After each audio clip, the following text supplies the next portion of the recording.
우리 옆에 분 축복하시죠. 잘 되고 있습니다. 기도하면 더 잘 됩니다. 여러분이 헌금해 주시고 또 기도해 주셔서 제가 네팔과 인도에 저희 교회가 후원하여 건축한 교회들을 잘 돌아보고 또 봉헌 예배 드리고 하나님 은혜 가운데 잘 다녀왔습니다. 기도해 주신 여러분 모두에게 진심으로 감사를 드립니다. 광고 때 보여드리려고 했었는데 전 목사님 지금 사진 4장 띄울 수 있어요? 띄워주네요. 선교 보고는 다음 주일 오후 예배 때 하기로 하고 갔다 왔던 잠깐 인사만 하겠습니다. 저 건물이 네팔에 다딩이라는 곳에 다딩 임마누엘 교회라는 교회인데요. 지난번 지진 때 무너졌던 교회입니다. 그 교회를 다 짓고 왔습니다. 가운데 제가 앉아 있는데 네팔의 산속 부족의 추장 같습니다. 그 네팔 모자를 쓰고 있어요. 저거를 쫙 당겨서 보여줄 수 있나요, 전 목사님? 추장만 보여주시면 됩니다. 저 모자를 쓰고 있으니까 제가 네팔 사람 같더라고요. 어렵답니다. 가운데 추장이 저다고 보시면 됩니다. 그 다음 보시죠. 저거는 네팔이 아니고 인도인데 인도에 우리가 우물을 파줬습니다. 저 우물을 인도도 네팔도 상수도 시설이 안 돼 있습니다. 그러니까 우리처럼 수도꼭지를 틀면 시가 나라가 수돗물을 공급해줘서 수돗물을 쓰는 게 아니고 전부 지하수를 파서 씁니다. 저 인도에 우물을 설치한 겁니다. 그 다음 보시죠. 자, 저거는 네팔에 지난번에 지진 나서 집들이 다 많은 집이 무너졌어요. 시골은요.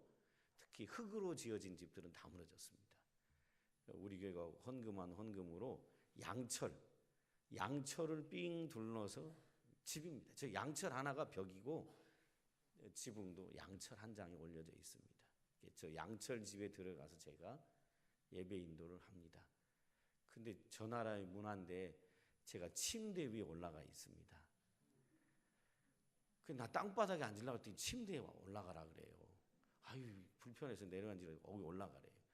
목사는 저렇게 침대 위에서 예배 인도하는 거라고. 그 옆에 선교사님이 정영준 선교사님하고 저하고 올라가서 예배 인도하고 교인들은 바닥에 카페트죠. 저 나라 문화는 카페트를 깔고 하는데 저렇게 양철 가옥 지어진 집입니다. 추후에 나중에 다음 주에 잘 설명하겠습니다. 그 다음 보시지요. 한 장만 더 보시면 되는데 저 인도의 타밀루드라는 지역에 저 교회는 우리가 교회를 지어줬다고 해서 너무 고마워서 교회 이름을 뉴 라이프, 원래 이름이 뉴 라이프 처치인데 거기다가 평안교회 이름을 넣어서 인도 뉴 라이프 피스 처치라고 평안교회라고 교회 간판을 해놨더라고요. 그래서 그날 예배를 드리는 모습입니다. 그래서 저희 교회가 이번에 제가 가서 우리 교회가 이렇게 했었습니다. 지난 봄에 네팔에 지진 났을 때 모금을 한번 교회 선 적이 있습니다. 그 모금한 것은 우리 교회 월드비전의 인천 지부장이 계셔서 그 모금한 건 월드비전을 통해 다 국제 구호단체를 통해 네팔로 지원을 했었고 그 이후에 어느 분이 헌금을 한 500만 원 하셨어요. 그래서 그 헌금을 우리 교회가 돕는 허인석 선교사님이라는 분한테 보내서 네팔 구호에 써달라고 보냈습니다. 그 다음에 어느 분이 헌금을 하셔갖고 교회 건축을 하는데 써달라고 그래서 한 1,000만 원 정도를 네팔에 정완섭 선교사님한테 보내가지고 그분은 교회 개척 사역을 많이 하는 분인데 그분에게 교회를 하나 지어달라 그래서 1,000만 원이 네팔로 또 추후에 갔습니다. 그 다음에 정영준 선교사님이라는 분이 오셔서 자기 부족 마을에 집들이 다 무너졌다고 양철로 집을 지어주고 있다는 얘기를 듣고 어느 분이 또 감동하셔서 100여만 원을 헌금하셔가지고 또 양철로 된 집을 지어달라고 저희가 보내드렸습니다. 그래서 이번에 제가 가서 그것들을 다 보고 왔습니다. 우리 교회 후원으로 지은 교회 건축도, 양철로 지어진 집도 이렇게 봤고, 또 어떤 분이 헌금을 하셔가지고 또 노예 여전도회가 헌금을 해서 노예 여전도회가 1,400만 원, 또 어느 분이 한 1,000여만 원 이렇게 헌금을 하셔가지고 인도에다가 교회를 하나 세웠고, 그 교회 옆에다가 우물을 하나 설치를 했습니다. 그래서 그 모든 되어진 일들을 제가 보고 왔고 하나님께 감사하고 왔습니다. 여러분이 헌신해 주신 결과들이고요, 또 저를 위해 기도해 주셔서 감사합니다. 오늘 저는 이 설교는 네팔에 있으면서 네팔에 있으면서 앞으로 이 11월 첫 주, 둘째 주 설교를 뭘 할까, 선교지에 다니면서도 늘 목사는 설교가 큰 부담이지요, 짐이고, 그래서 뭘 할까 하다가 이 말씀이 기억이 났습니다.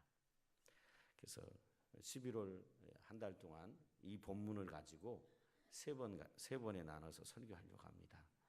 오늘은 그 첫 번째로 항상 기뻐하라라는 제목으로 말씀을 나누려고 합니다. 우리 옆에 있는 분에게 한번 인사하시죠. 웃고 삽시다. 웃고 삽시다. 옛날 코미디 프로에 웃으면 뭐가 온다 그러지요? 네, 다시 한번 옆에 보고요. 웃으면 복이 옵니다. 네, 웃으면 복이 옵니다. 여러분, 웃을 일이 있어서 웃는 게 아니고 웃으면 복이 옵니다. 네. 제가 네팔을 방문했는데 네팔은 최빈국 중에 하나입니다. 세계에서 10번째로 못 사는 나라를 꼽으라면 그 중에 한 나라가 네팔입니다. 참 못 삽니다. 그런데 거기다가 뭘 겪었냐면 지진이라는 엄청난 대참사를 겪었습니다. 콘크리트로, 그러니까 철근이 몇 가닥 들어가고 시멘트로 지어진 집은 그래도 가보니까 온전하더라고요. 근데 저 시골 지방 산골까지는 제가 못 가봤지만 시골 지방 산골에 흙벽돌로 지은 집들은 거의 다 무너졌다고 합니다. 아까 양철로 된 집 있죠? 그 집이 지어진 곳은 카투만두 시내를 벗어난 외곽에 있는 양철로 된 집이었는데, 그 집이 있는 근처에 우리 정영준 선교사님이 섬기는 교인들이 모여서 조그마한 교회를 이루고 교회를 섬기고 있었는데, 그 교인들은 두 가정을 빼놓고는 모든 성도들의 집이 다 무너졌답니다. 참 안타깝지요. 두 가정 빼놓고는 다 무너졌어요. 근데 그날이 주일날이었어요. 교인들이 주일날 예배드리러 교회에 와 있는 동안에 지진이 나서 집들이 어떻게 됐어요? 다 무너졌어요. 만약에 교인들이 주일날 아니었다면 어떻게 됐을까요? 집에 있다가 다 죽었지요. 그러니까 여러분, 주일날 빠지면 안 돼요. 살려면 교회 오셔야 돼요. 주일날 지진이 나버렸다니까요. 예배드리다가 살아난 거예요. 집에 있었다면 다 무너져서 죽어버렸죠. 그러니까 여러분, 세계 10대 최빈국 중에 하나고 지진이란 대참사를 겪었고요. 이번에 가 있는 동안 네팔은 지진보다 더 어려운 일을 지금 겪고 있습니다. 그게 뭐냐면 이 집이나 교통이나 모든 것들이 돌아가려면 기름이 있어야 되잖아요. 기름. 가스가 있어야 되잖아요. 밥을 해 먹으려면. 네팔은 기름과 가스가 지금 없습니다. 네팔은 바다로 통해 있는 나라가 아니라 내륙 가운데 있습니다. 북쪽에는 중국이, 남쪽에는 인도가 갇혀 있어요. 주로 생필품이 인도에서 들어온답니다. 왜냐하면 과거에 같은 나라였고 인종이 같으니까. 인도에서 들어오는데 최근에 네팔에서 헌법을 개정하는데 인도의 보이지 않는 속박에서 벗어나기 위한 자주적인 헌법을 개정을 했습니다. 그것 때문에 인도 정부가 괘씸하다고 생각을 해가지고 네팔과 인도의 국경선을 봉쇄시켰습니다. 네팔로 들어가는 기름이나 가스나 생필품의 차가 들어가지 못하도록 국경을 막아버렸어요. 네팔에 지금 기름이 들어오질 않아요. 가스가 들어오지 않고 생필품이 들어오지 않아요. 그러니까 네팔 사람들은 죽을 지경이죠. 세계 10대 빈국에다가 봄에 대지진의 참사를 겪었고, 그거보다 더 경제적인 충격이 뭐냐면 지금 기름과 가스가 없다는 겁니다. 그래서 선교사님 집들이 차가 있는데 제가 갔는데 차를 못 움직여요. 왜요? 선교사님 차에 뭐가 없어요? 기름이 없어서. 기름이 없어서. 그 택시를 타고 다니면서 선교지를 방문을 했어요. 그런데 말이에요, 그 네팔 사람들이 얘기를 들으면서 우리가 참 도전받아야 되겠다라는 것이 있습니다. 오늘 설교와 관련된 건데, 네팔 사람들은 10대 빈국 중에 하나요, 대지진의 참사를 겪었고 기름과 가스가 오지 않아서 주유소 앞에 장사진을 칩니다. 언제 기름 한번 준다. 그때 기름 받으려고 오토바이하고 차가 수백 미터를 줄져 서 있습니다. 실제로. 그런데요, 네팔 사람들은 그런 환경에서도 화를 내지 않습니다. 다투지를 않아요. 저도 부목사로 있을 때 청년들을 데리고 네팔을 가본 적이 있었는데 15년 만에 제가 네팔을 다시 가본 건데, 네팔 사람들은 술을 먹지 않는답니다. 그래서 다투지를 않는데요. 그리고 그렇게 살아온 삶을 그냥 너무 당연하게 받아들이며 살아간다는 거예요. 그래서 네팔 사람들의 행복 지수가 세계 선진국에 끼어 있는 나라 백성들보다도 행복 지수가 더 높다는 거예요.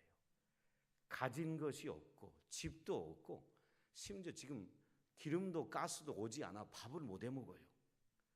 그런 상황에서도 다투지 않고 싸우지 않고 화내지 않고 그냥 당연한 것으로 받아들이고 그냥 행복하게 산다는 거예요. 근데 우리는 너무나 많은 것을 가지고 있는데 그것까지도 부족해서 마음의 기쁨을 잃어버리고 살아가요. 여러분, 소유가 우리를 행복하게 하지 않는다는 사실을 네팔 사람을 보면 알 수 있어요. 사람은 많이 소유해야 행복하다고 생각하는데 아니라는 걸 증명해 주는 사람들이 있어요. 네팔 사람들이에요. 그 옆에 부탄 사람들. 이 사람들은 우리가 보는 소유한 것들이 거의 없어요. 우리가 가지고 있는 걸 거의 가진 적이 없어요. 근데 그분들은 행복해요. 근데 우리는 다 가졌는데 우리는 불행하다고 생각하고 그리고 기뻐할 것이 없다고 얘기해요. 뭔가 문제가 있잖아요. 그래서 성경은 오늘 우리에게 이렇게 얘기해요. 항상 기뻐하라. 항상 기뻐하라. 왜냐하면 우리가 주님 안에 있기 때문에 그렇습니다. 주님 안에. 여러분, 왜 성경은 우리에게 기뻐하라 그러냐면 우리가 주 안에 있다는 거예요. 이걸 신학적으로 좀 어려운 표현을 쓸 테니까 용서하고 들으세요. 우리 삶을 기뻐하며 웃으며 살 수 있는 비결이 하나 있어요. 그게 뭐냐면 우리 인생을 구속사적 관점에서 보는 거예요. 하나님이 우리를 반드시 구원하실 것이고 또 우리를 구원하시려고 하는 놀라운 계획을 가지고 우리 인생을 인도하고 계시다. 그리고 그 인도하심은 최선이다. 최악도 아니고 차선도 아니고 최선으로 인도하실 것이라는 사실을 바라보고 믿는 것, 그것이 구속사적 관점으로 보는 거예요. 이렇게 보면 기뻐하며 웃으며 살 수 있습니다. 저를 따라하실래요? 하나님은 나의 삶을 최선으로 인도하신다. 그 말을 기억하셔야 돼요. 최선입니다. 조금 도와주는 게 아니에요. 차선도 아니고요. 최선으로 인도하십니다. 이것을 알았던 사람이 있습니다. 성경의 위대한 인물 가운데. 그러게 그는요, 그동안에 당했던 것을 생각하면 철저하게 보복해 주고 싶은데도 불구하고 그리하지 않고 이 모든 일이 하나님이 하셔서 이렇게 된 일이라고 얘기하는 사람이 있습니다.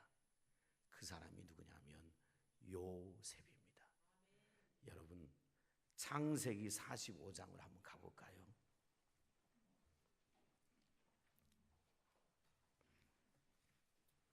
창세기 45장입니다. 창세기 45장에 보면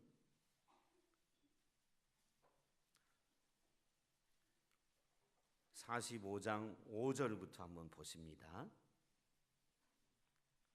창세기 45장 5절부터 8절까지 같이 천천히 한 목소리로 봉독하겠습니다.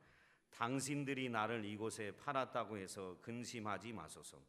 한탄하지 마소서. 하나님이 생명을 구원하시려고 나를 당신들보다 먼저 보내셨나이다. 이 땅에 2년 동안 흉년이 들었으나 아직 5년은 밭갈이도 못하고 추수도 못할지라. 하나님이 큰 구원으로 당신들의 생명을 보존하고 당신들의 후손을 세상에 두시려고 나를 당신들보다 먼저 보내셨나니 그런즉 나를 이리로 보낸 이는 당신들이 아니요 하나님이시라. 하나님이 나를 바로에게 아버지로 삼으시고 그 온 집의 주로 삼으시며 애굽 온 땅의 통치자로 삼으셨나이다. 아멘. 한 절 더 보고 제가 말씀드릴게요. 창세기 50장 맨 뒤로 한번 가보십시오. 창세기 50장 19절, 20절, 21절 한번 보겠습니다. 창세기 50장 19절, 20절, 21절 같이 봉독합니다. 요셉이 그들에게 이르되 두려워하지 마소서. 내가 하나님을 대신하리이까? 당신들은 나를 해하려 하였으나 하나님은 그것을 선으로 바꾸사 오늘과 같이 많은 백성의 생명을 구원하게 하시려 하셨나이다. 당신들은 두려워하지 마소서. 내가 당신들과 당신들의 자녀를 기르리이다 하고 그들을 간곡한 말로 위로하였더라. 아멘. 무슨 얘기입니까? 이 얘기입니다. 형들이 어린 요셉 17살 때 형들이 요셉을 미워하여 미디안의 상인의 손에 팔았습니다. 너무 동생을 미워해가지고 팔았습니다. 요셉은 미디안의 상인의 손을 거쳐서 애굽의 한 장관의 집에 종으로 팔려갑니다. 그리고 그곳에서도 참 원하지 않은 모함으로 또 누명을 뒤집어 쓰고 감옥에 갇히지요. 감옥에 갇혔다가 애굽 왕의 두 신하의 꿈을 해석해 준 결과로 나중에 애굽 왕으로부터 부름을 받아 총리직에 오르지요. 그때 애굽 땅에 큰 기근이 옵니다.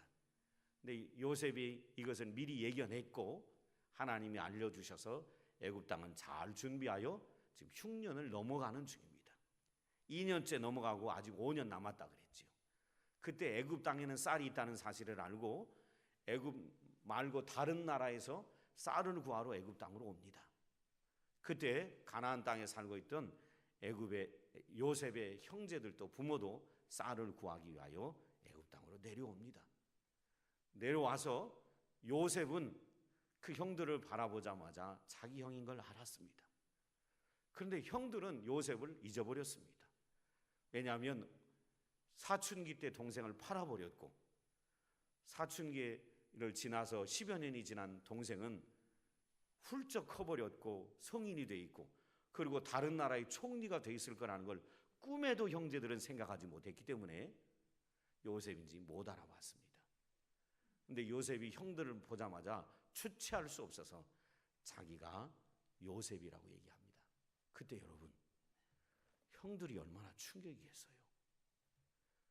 형 10명이 요셉을 팔아버렸는데 팔아버린 요셉이 쌀을 구하러 온 그 나라에 바로 왕을 대신할 정도로 강력한 권세를 가진 통치자가 돼 있는 겁니다.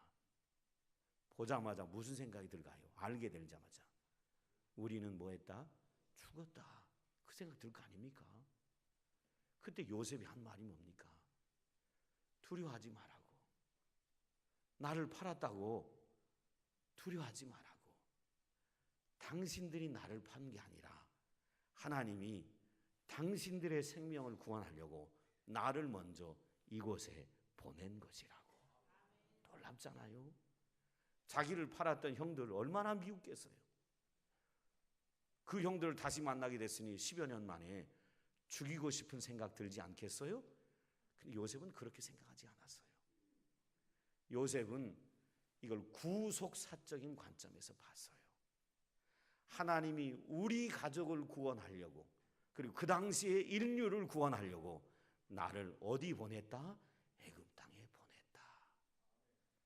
구속사적인 관점에서 보니까 분노하고 증오하고 그리고 미워하고 죽이려 하는 것이 아니라 그들을 품고 안고 껴안는 것을 볼 수 있습니다.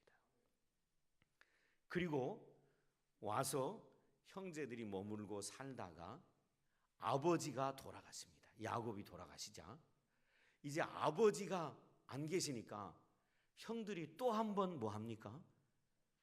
두려워합니다. 아버지가 계실 때는 요셉이 차마 형제들을 죽이지 못했는데 아버지가 안 계시니까 우리들을 요셉이 죽이면 어떡하나 두려워하는, 벌벌 떠는 형제들에게 요셉이 한 말이 이겁니다. 내가 하나님 대신 형들을 해할 수 있겠습니까? 아니라고. 형들은 나를 해하려 하였지만 하나님은 그것을 무엇으로 바꾸셨다고요? 선으로 바꾸셨나이다. 여러분, 요셉은 이 모든 것이 하나님의 계획 아래 있었고 하나님이 나를 최선으로 인도하고 있다는 확신을 갖고 있었기에 형제들을 보고도 분노하고 저주하고 죽이려 하는 것이 아니라 그들을 오히려 위로하고 축복하고 품는 것을 볼 수 있습니다. 평안의 식구 여러분, 저와 여러분이 이 땅에 어떻게 하면 기뻐하며 살 수 있을까요? 어려운 일이 없고 힘든 일이 없으면 기뻐하며 살 수 있을까요? 아닙니다. 아니에요. 좋은 일만 있고 어려운 일 없으면 기쁨이 넘칠까요? 아니에요. 끝없는 인간은 탐욕이 우리 안에 있기 때문에 좋아지면 더 좋은 걸 원하고 더 좋아지면 더 좋은 걸 원하기 때문에 늘 우리 안에는 불만족이 있습니다. 우리가 항상 기뻐하며 살 수 있는 길이 하나 있습니다. 그것은 뭐냐면 좋은 일이 오든 어려운 일이 오든 하나님은 나의 삶을 어떻게 인도하신다? 최선으로 인도하신다. 이걸 믿게 되면 어떤 상황에서도 기뻐할 수 있는 성도들이 될 수 있습니다. 여러분, 지금까지 하나님이 저와 여러분을 인도한 삶이 우리에게 최선이었습니다. 우리가 믿음으로 그걸 받아들이지 못해서 그렇지 지금까지 나를 인도한 하나님의 삶이 최선이었고 앞으로도 나의 삶을 주님 오시는 그날까지 인도하실 그 하나님의 인도하심이 최선이 될 거라는 것을 기대하시고 주 안에서 기뻐하며 사는 성도들 되시길 주 이름으로 축원합니다. 그러기에 여러분, 기뻐한다는 표현은 웃음으로 나타나지요. 여러분, 주님이 내 삶을 최선으로 인도하기 때문에 자주 많이 웃으며 사시기를 부탁을 드립니다. 유명한 연금술사라는 책을 쓰고 시를 쓴 랄프 waldo 에머슨이라는 분이 성공의 조건에 대해서 이렇게 몇 가지 글을 기록해 놓았습니다. 그가 성공의 조건 한 6가지를 기록했는데 제가 한 3가지만 얘기를 할게요. 첫째, 성공의 조건 첫째입니다. 자주 그리고 많이 웃어라. 성공의 조건이 뭐라고요? 뭐 최선을 다해라, 열심히 경쟁해서 이겨라, 이게 아니고 자주 그리고 뭐하라고요? 많이 웃어라. 두 번째가 뭐냐면요, 현명한 이에게 존경을 받고 아이들에게 사랑을 받는 것. 우리가 생각하는 성공의 조건하고 전혀 다른 것입니다. 뭐 좋은 대학을 가라, 좋은 직장을 가라, 이런 얘기 없어요. 현명한 이에게 존경을 받고 아이들에게 사랑을 받는 것, 이게 두 번째 성공의 조건이에요. 세 번째, 네 번째, 다섯 번째 다 얘기할 수는 없고요. 마지막 한 6번째만 얘기를 할게요. 자신이 한때 이곳에 살았음으로 해서 단 한 사람의 인생이라도 행복해지는 것, 그것이 성공의 조건이라는 거예요. 내가 한때 여기 살았다는 것, 계산동에 살았다는 것, 평안교회에 살았다는 것, 이것 때문에 단 한 사람의 인생이라도 행복해진다면 이미 성공했다는 거예요. 여러분은 이미 성공했어요. 성공에 목말라 하지 마세요. 성공하면 행복할 것이다. 행복하면 성공해요. 행복하게 살아가면 성공하는 거예요. 내가 이 땅에 2000년대에 지금 이곳에 평안교회 계산동에 살았다는 것 때문에 한 사람만이라도 행복해진다면 여러분 이미 성공한 인생을 산 거예요. 이미 행복하잖아요. 여러분, 최소한 여러분 때문에 한 사람은 행복할 수 있어요. 아내는 아닐 것 같아요. 왜냐하면 어르신들 보면 남편, 그럼 그 옛날에 어떤 프로에 이렇게 카드 맞히는, 이렇게 1분 동안에 10개 이렇게 맞히는 거 보면 남편, 그러면 할머니들이 뭐냐면 왼수 이렇게 하거든요. 그러니 남편들은 왼수니까 나 때문에 행복해진 사람 하나도 만든 것이 없어. 아내는 행복하게 못 만들었어. 근데 적어도 한 사람은 행복하게 했을 것 같아요. 누구요? 자식이나. 그렇죠. 내가 열심히 벌어서 자식에게 뼈 빠지게 고생해갖고 공부시켰으니까 부모들의 자식 한 사람은 그래도 행복했을 거 아니에요. 그런 여러분 주변에 행복한 사람 하나라도 뒀으니 여러분 성공한 인생 산 거예요. 성공의 조건은 우리가 생각하는 많은 것이 아니고, 유명한 책과 시를 쓴 이 에머슨이라는 분이 한 얘기가, 자주 그리고 많이 우는 것이 첫 번째 성공의 조건이라고 얘기하는 걸 볼 수 있습니다. 여러분, 우리는 예수님 때문에 구원받았고요. 예수님 우리 삶을 최선으로 인도하실 거예요. 그것 때문에 기뻐하고 즐거워하는 성도들 되시길 주의 이름으로 축원합니다. 그래서 제가 연습을 한번 하려 합니다. 연습. 제가 어디서 들어보니까 웃는 것도 크게 웃으라는 거예요. 웃는 것도 이렇게 웃죠. 이렇게 웃지 말고 호호호호호 이렇게 웃으라는 거예요. 왜냐하면 크게 웃을 때 사람들이 자신감이 생긴다는 거예요. 자신감. 한번 해보십시다. 항상 기뻐하라 그랬으니까. 자, 하는 겁니다. 크게 웃어야 돼요. 이렇게 웃지 말고 하하하 이렇게. 자, 한번 합니다. 시작.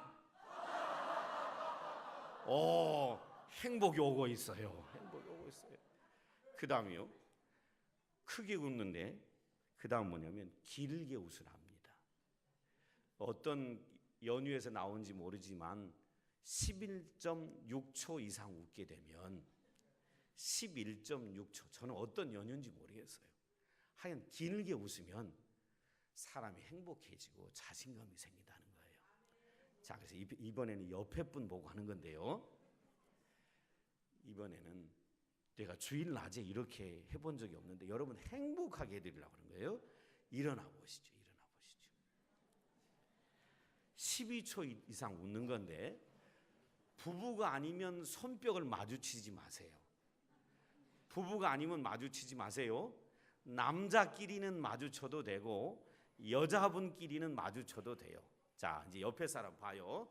보고 손뼉을 마주치며 웃는데 그냥 11.6초를 허허허 웃으라 그러면 이게 잘 안 되니까 옆에 사람 손바닥을 딱딱 마주치면서 하하 웃는데 제가 11.6초를 재겠습니다. 그러니까 그때까지 웃어야 돼요. 자, 손뼉을 마주치며 웃어야 돼요. 큰 소리로 시작. 계속 하셔야 돼요. 계속 하셔야 합니다. 계속. 예, 그만하시겠습니다. 예, 앉으시지요. 행복이 왔어요. 행복이 왔어요. 크게 웃고 그 다음 어떻게 웃어요? 길게 웃어요. 11.6초 이상 길게. 그 다음에 배로 웃으라는 거예요. 배로. 크게 웃고 길게 웃고 뭘로 웃는다고요? 배로. 배에다 힘을 주고 다시 한번 크게 웃는 겁니다. 시작.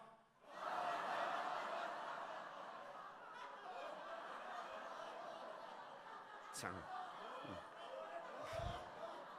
그렇게 하면 진짜 웃음이 나옵니다. 한 가지 더 있는데요.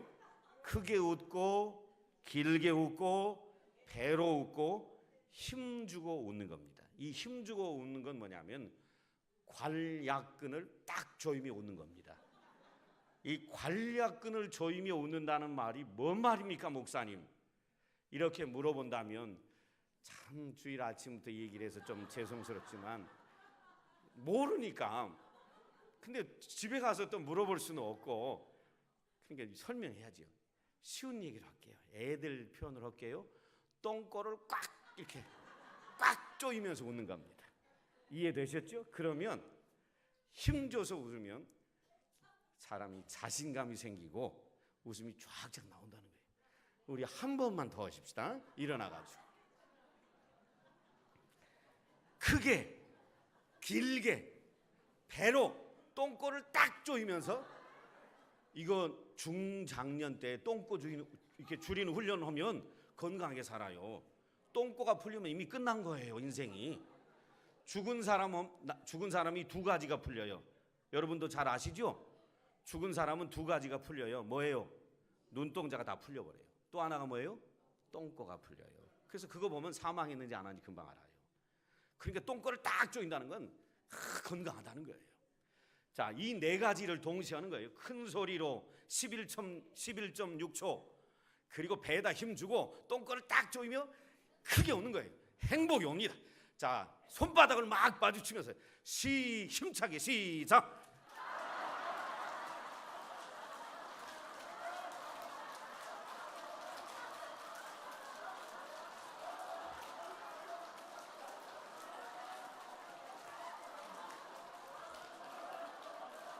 예,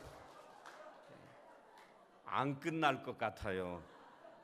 너무 행복이 찾아와서 안 끝날 것 같아요.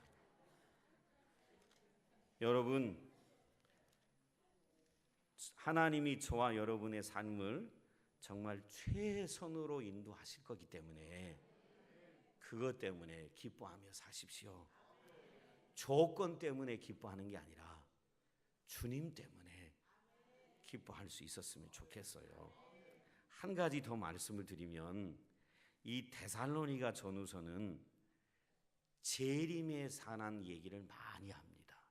그러니까 이 데살로니가 전후서는 중요한 주제가 뭐냐면 재림 신앙이에요. 재림 신앙. 여러분, 저와 여러분이 왜 기뻐해야 되냐면 우리가 그토록 바라는 주님이 곧 오실 것이고, 주님 오시면 우리는 어디 가서 살게 돼요? 천국 가서 살게 될 것이기 때문에 늘 기뻐하며 사는 성도들 되시기를 주의 이름으로 축원합니다. 여러분, 하나님의 백성들은요 항상 기뻐해야 할 이유가 환경 때문이 아닙니다. 주님 때문이에요. 구원도 주님 때문에 받았고, 주님이 내 삶을 최선으로 인도하고 계시고, 그리고 그 주님이 그토록 바라는 그 주님이 얼마 후면 오셔서 저와 여러분을 천국으로 인도하실 것이기 때문에 성경은 우리에게 기뻐하라고 합니다. 여러분, 예수님의 재림은 이것과 같습니다. 결혼식과 같습니다. 신랑 되신 예수님과 신부된 그 백성, 신자들이 만나는 결혼 같은 것이 예수님의 재림입니다. 우리는 예수님과 결혼이 예약되어 있습니다. 그리고 그 결혼식 날은 영광스러운 자리가 될 것입니다. 여러분, 결혼식을 앞둔 처녀가, 결혼식을 앞둔 신랑이 얼마나 기대가 되고 기쁘고 즐겁겠습니까? 결혼식을 앞둔 형제 자매가 슬퍼하고 괴로워하고 그런 사람은 본 적이 없습니다. 결혼식 너무 기다려지고 너무 기쁘고 너무 복된 자리지 않습니까? 우리가 믿는 예수님이 곧 오십니다. 그분과 만나는 날이 우리의 영적인 결혼식입니다. 그 결혼식을 기억하고 바라보고 기대하며 사는 사람은 기뻐할 수 있습니다. 많은 사람들도 그러잖아요. 어렵게 산 사람들도 결혼해서 행복해지겠지 생각하니까 기쁨으로 그날을 기다리잖아요. 오늘 나와 예배하는 성도 여러분, 가을이 되면 바람이 불고 조금 슬퍼지지요. 사람들이 감성적이 되고 그래서 마음이 치우치고 시각도 치우칩니다. 그런데 우리 생각과 감정에 우리 자신이 치우치면 안 될 것 같아요. 주님의 말씀에 붙들려서 주님이 항상 기뻐하라 라고 말씀하시니 이 말씀으로 우리의 마음과 생각에 균형을 잡고 주 안에서 매일매일 기뻐하며 사는 성도들이 되시기를 주님의 이름으로 축원을 드립니다. 한 예화만 말씀드리고 마칠게요. 어느 교회에 있었던 이야기인데요. 딸이 사춘기인데 14, 15, 16인데 가출을 밥 먹듯이 합니다. 어머니가 교회 집사님인데 너무 괴로워서 목사님에게 찾아와서 목사님 어떻게 하면 이 딸을 변화시킬 수 있을까요? 너무 괴로워서. 그러니까 목사님이 진짜 딸이 변화되는 거 보고 싶냐고. 그렇다고. 그럼 내가 하라는 대로 하겠냐고. 하겠다고. 그 엄마가 대답했어요. 그래서 목사님이 가르쳐준 건 특별한 게 아니었습니다.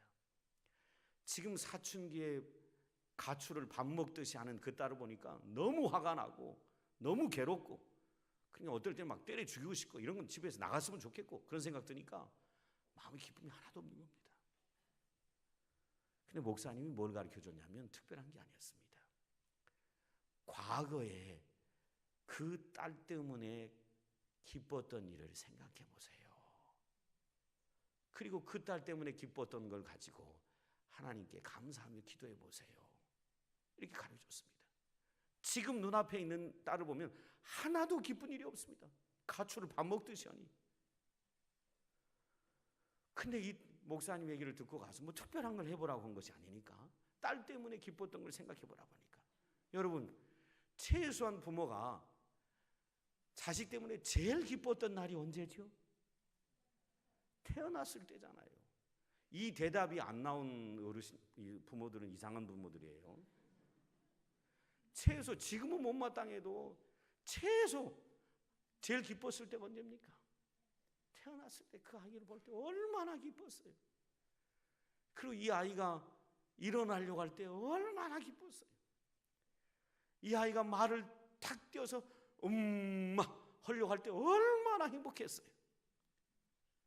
그 자식 태어날 때, 자꾸 일어날 때, 말을 할 때, 말을 쫄랑쫄랑 따니고 행복하게 만들어줬을 때를 생각하면서 기뻤던 일을 떠올리면서 하나님께 감사하기 시작했더니 지금 딸을 보고 그렇게 원망스럽고 그렇게 미웠던 딸이 자식 때문에 기뻤던 날을 생각하면서 기도하기 시작하니까 뭐가 나오기 시작해요?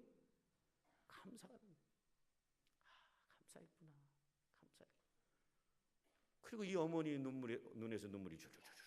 딸에 대한 원망이 아니라 불편이 아니라 눈에서 눈물이 줄줄줄줄 나오기 시작합니다. 그리고 집을 들랑달랑 가출하는 그 딸을 보면서 이전처럼 막 화를 내고 집 나가라고 외치는 게 아니라 붙들고 뭐 할까요? 울며 기도하는 거예요. 소리치는 게 아니라 나가라고 하는 게 아니라 울면서 딸만 보면 엄마가 울면서 기도하니까 이 아이가 어떻게 됐을까요? 이 아이가 변화가 된 거지요. 변화가 돼서 지금은 상성해서 시집가서 자녀도 낳고 잘 살고 있답니다. 여러분, 기뻐할 일이 있어야 기뻐하는 게 아니라 주 안에서 기뻐하면 행복이 찾아옵니다. 늘 기쁨을 누리며 살아가는 평안의 식구들 되기를 주 이름으로 축원합니다. 기도하겠습니다. 아버지 하나님, 우리는 눈에 보이는 조건과 환경 때문에 기뻐했다가 불평했다가 반복하며 살아갑니다. 그런데 이런 삶에서 벗어나서 주님 때문에, 내 삶을 최선으로 인도하신 주님 때문에, 나를 구원하신 주님 때문에, 저 천국으로 인도하신 주님 때문에 기뻐하며 사는 성도들 되게 하여 주옵소서. 예수님 이름으로 기도드리옵나이다.